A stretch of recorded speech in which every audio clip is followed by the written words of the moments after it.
Zoro thought he was ready. He had the ambition. He had the swords. He had the promise he made to Quina. But then he stood in front of Dracul Mihawk and realized just how enormous the gap between them really was. Mihawk didn't even need his sword. He pulled out a tiny knife and told Zoro that this was the smallest blade he had with him. Zoro was furious, but then the fight began, and in seconds, Zoro couldn't even move. He couldn't understand it. How could someone be this much stronger? But Zoro refused to accept defeat.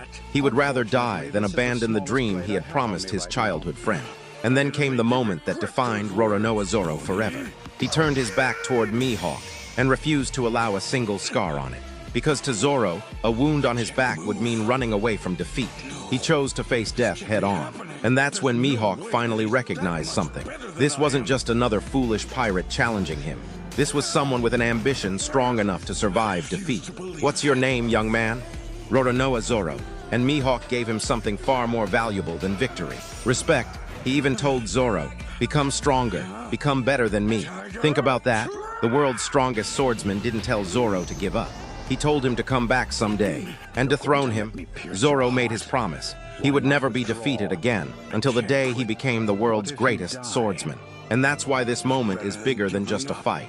Because sometimes you don't discover your true strength when you're winning. You discover it when life completely destroys your confidence, when your plans fail, when you face setbacks, when you experience heartbreak, when you lose people, when everything you've worked for suddenly feels meaningless, and when you're standing there wondering if you're still the person you used to be. That's when life asks you the same question Mihawk asked Zoro. Who are you? Not who you were, not what you had, not what you lost, not what happened to you, but who are you now? Are you going to stay down? Or are you going to sharpen yourself through every struggle and stand up again? Zoro didn't become stronger because Mihawk was kind to him.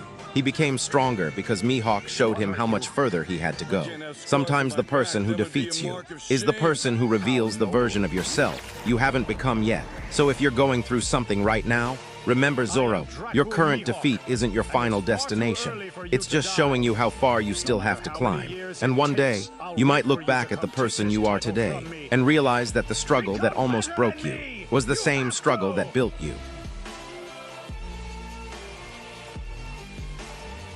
Luffy, I give my word.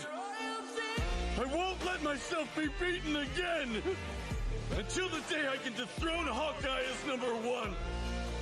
I'll never be defeated! Is that all right, King of the Pirates? Yep.